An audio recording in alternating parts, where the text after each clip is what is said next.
En Canal E recorremos la actualidad de cada una de las industrias y en esta oportunidad vamos a dialogar con Román Queiroz, que es presidente de la Federación Argentina de la Industria de la Madera. Román, ¿cómo estás? ¿Qué tal? Buen día, ¿cómo les va? Muy bien, gracias por sumarte. ¿Cuál es la actualidad del sector? Bueno, el sector nuestro de la madera es muy amplio, porque es de la primera transformación de la madera, ¿no? Lo que significa lo que es una tabla rústica o cruda, pasando por varias transformaciones, como un mueble, una vivienda de madera. Tenemos muchos sectores y todos los sectores están realmente muy complicados, ¿no? Lo que es el mercado interno en lo que es productos de madera de primera transformación, cayó un 40% en los últimos 2 meses, es muchísimo. Lo que es muebles, estamos hablando de un 50% en los últimos 2 meses. Y bueno, y lo que es viviendas de madera sociales, ¿no? Que generalmente es lo que las provincias hacen para los sectores vulnerables, está parado al 100%. Así que toda la cadena de valor está sufriendo un momento realmente muy delicado. ¿Cuáles son los diferentes sectores? Hablabas de 3 puntualmente, pero en general, ¿cuáles más se ven afectados por diferentes medidas, desde el parate de la obra pública hasta la caída en el consumo? Y mira, todos. A ver, empezamos por la primera transformación, que es del árbol a la tabla, ¿no? Este cayó mucho porque es una madera que se destinaba muchísimo a la obra pública. El 70% de la madera que se produce en el NEA, Misiones, Corrientes y Entre Ríos, que es la zona más productora, ¿no? de madera forestada, el 70% es para obra pública. Así que imagínate la caída fuerte que tuvo. Tiene por otro lado un beneficio la primera transformación, que es un sector exportador, en el cual con la devaluación de diciembre fue bien vista, ¿no? Por lo menos para el sector exportador, pero ahora ya estamos de vuelta en foja cero, ¿no? Porque el dólar se fue a 850 pesos en diciembre, se mantiene casi al mismo valor, y la inflación en los últimos 2 meses y medio fue un 80%, 90%, 70%, depende cómo lo mires. Así que lo que se podía exportar en diciembre y en enero, ya ahora entrando en marzo prácticamente no se puede exportar, así que volvió a caer. Con respecto al mueble, cayó muchísimo el consumo. El mueble no es un bien de primera necesidad, obviamente. Estamos hablando de muebles de living, de cocina, de dormitorios, y lo que es viviendas también, ¿no? Hoy muy poca gente está haciendo viviendas con madera, así que está todo el sector realmente muy preocupado y con unas caídas estrepitosas, como creo que desde el 2001 que no teníamos este tipo de caídas en el sector. ¿Cuántas empresas están en esta industria? ¿Cuántas son pymes? ¿Cuánto trabajo brindan? Mirá, nosotros tenemos el 97% de la industria maderera en toda su cadena es pyme, ¿no? Prácticamente el 100%. Hay algunas 3 o 4 que no. Nosotros brindamos 70.000 puestos de trabajo de manera directa y se calculan otros 70.000 más de manera indirecta, ¿no? Que son los fletes, los que hacen forestación, los que hacen mantenimiento, mecánicos. Sí. Aquí estamos hablando de prácticamente 140.000 personas, en la cual muchos son de economías regionales, ¿no? Claro. De ciudades del interior, donde realmente el sector es importante, y bueno, hoy estamos con una caída muy grande y con mucha preocupación. Román, los números que diste son alarmantes y quiero entender qué puede pasar con esas pymes. ¿Van a seguir trabajando? ¿Subsisten? ¿Hay riesgos de cierres, de suspensiones? Mira, por ahora lo que está pasando es una reducción de horas, no hay despidos, ¿no? La empresa que trabajaba 6 veces por semana ahora trabaja 4. La que trabajaba 5 veces por semana y cada obrero trabajaba 8 horas, bueno, ahora trabaja 6 horas.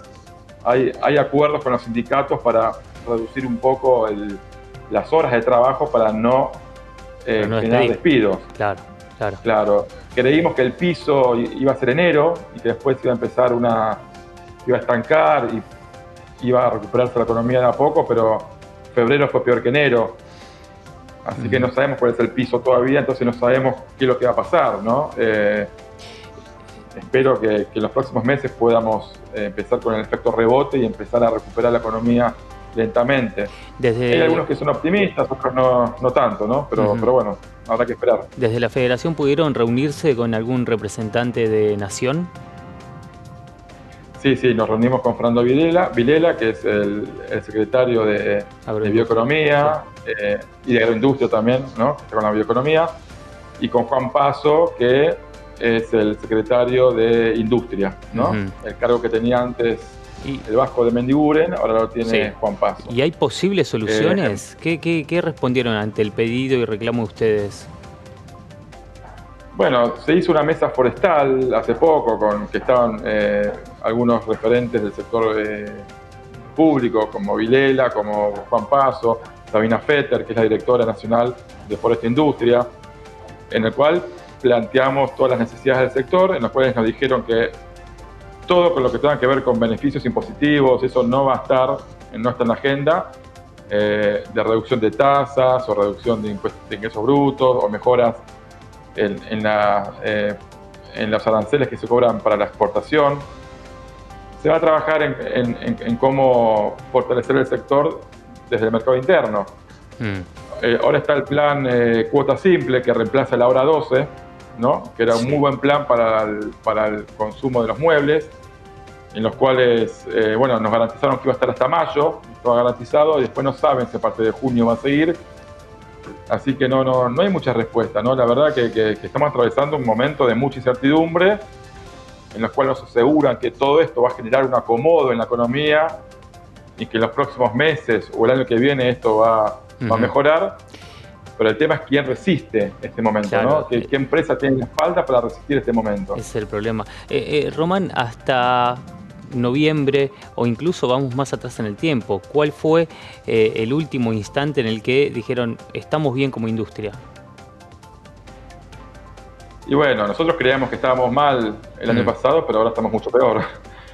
Creo que los últimos años buenos de la industria fue el año 2020-2021, el año de la pandemia, el siguiente, porque hubo mucho consumo de muebles y claro, mucha gente que no podía gastar dinero en algunas cuestiones, le invertía en refaccionar su casa, o en alguna obra, o en comprar muebles, a nivel mundial, ¿no? Y también en Argentina. Y posterior a eso creo que estamos hablando ya del año 2012, 2013 o 2014. Después hubo un periodo más o menos bueno en el 2018, que duró poco, y bueno, pero los últimos 10 años, 2 o 3 fueron buenos. Pero este sin duda es el peor, ¿no? Este periodo, este bimestre fue el más duro. Román, cuando comenzamos a charlar hablabas de una parte de la cadena que podía exportar y que justamente en algún momento vio que había un poquito de aire por ese lado. ¿Cuáles son los mercados de la Argentina y bueno, justamente cuántas empresas están en condiciones de exportar? Mira, para que tengas una idea, en Misiones hay 650 cerraderos, de los cuales 9 exportan. Obviamente son los más grandes, ¿no? Pero hay otros 641 que están sin exportar. Corrientes tiene unos números similares, ¿no? No creo que sean más de 20 cerraderos que estén exportando. Son los más grandes, obviamente. Los destinos son Centroamérica, Estados Unidos, Canadá, y hay un mercado pequeño en Asia también, ¿no? Pero el resto de las industrias que no pueden exportar se tienen que conformar con el mercado interno, que en este momento está muy deprimido porque, como te dije al principio, dependemos mucho de la obra pública. Claro. Y la obra pública está prácticamente parada y no tenemos noticias de que se reactive, ¿no? Por lo menos en el corto plazo. Así que son esos cerraderos que justamente bajaron mucho el caudal de horas de trabajo con sus operarios. Cuando hablamos de exportaciones y de esas pocas empresas que pueden justamente comerciar de manera externa, ¿de cuántas divisas estamos hablando a la hora del ingreso a la Argentina? ¿Tenemos registros frescos de eso? No del último mes, porque los números tardan en llegar unos 2 meses y diciembre fue un mes muy atípico, que fue el primer mes donde se empezó a exportar mucho porque fue cuando el dólar pegó el salto. Claro. Lo que te puedo asegurar que desde diciembre o enero a hoy, la exportación cayó significativamente, ¿no? Porque el valor del dólar claramente hoy no es el mismo que a fines de diciembre. Está claro, está claro. Pero no somos un sector hoy que genere muchas divisas, ¿no? al gobierno, no, porque no están dadas las condiciones todavía, ¿no? Necesitamos un dólar mucho más competitivo y bueno, todavía no lo tenemos hace mucho tiempo, lamentablemente. Román, te agradezco mucho. A ustedes y a disposición para lo que necesitan. Gracias, hasta la próxima.